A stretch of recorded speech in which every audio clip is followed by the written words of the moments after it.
When she sought out what the souls were trying to take from her, they turned vicious, blaming her for their fates. The empty hollowness of despair crept in from the intrusion, and she understood how there could be a fate worse than death. The souls, they would experience the feeling for eternity. It was maddening, threatening to unhinge her sanity and take it away. She reached out, searching for Daxton, and suddenly he became apparent among the other souls just from the mere thought of him. He was different, too, like her, but the others couldn't sense it. When she reached for him, he tore into her soul, clawing like the others and trying to take away what made her special. In a flash of light, everything returned to normal, and she was stepping outside of the Keck ring.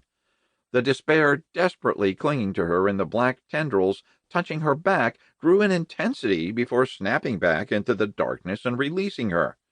She shook her head, clearing away the awful sensation and glad to be out of the muck.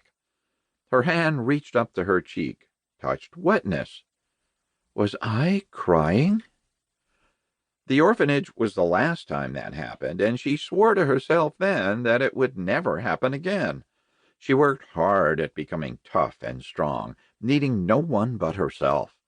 She batted the tears away, angry they had fallen. The inner calm she relied on to get her through dangerous situations was returning when something pinged off the chest of her body armor, and she remembered Failer's warning.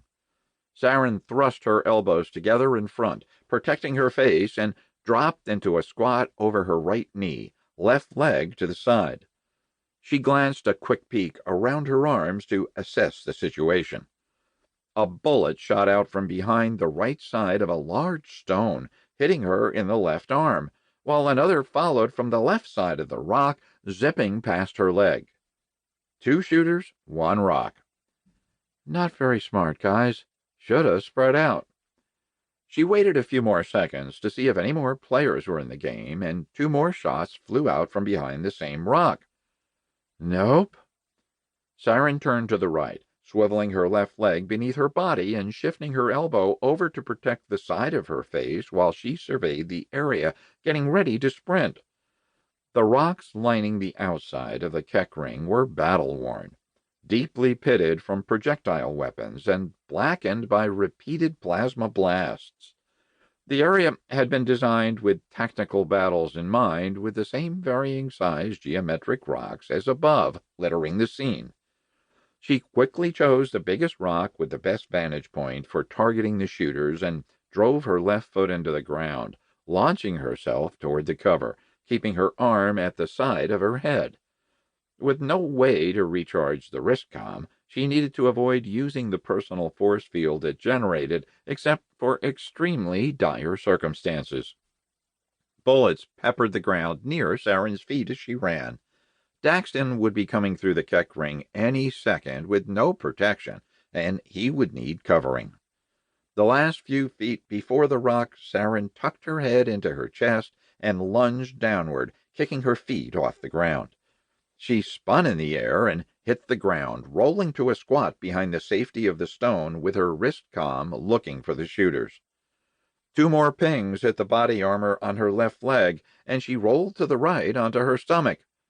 Not that easy, boys. She raised the power of the wrist comm and shimmied on her elbows for a clear shot. Taking aim, she sent a plasma bolt into the large sphere-shaped rock both fools were hiding behind.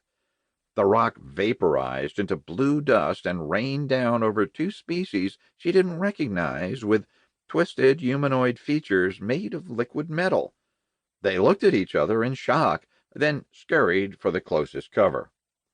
Saren reset the wrist comm and sent a plasma bolt into one of the creatures. It stopped short, writhing in pain, before it burst into molten metal and splattering to the ground. The other creature screamed a high-pitched whining sound and unloaded its gun in Saren's direction. Bullets pinged off the back of her body armor, and she rolled to her feet, running for a square-shaped boulder. She quickly reached the rock and sidled her back against it, edging toward the corner. She glanced around the corner, and there was no one in sight. The entire place was nothing but rocks of different shapes and sizes, with pathways in between. Opponents could be hiding anywhere,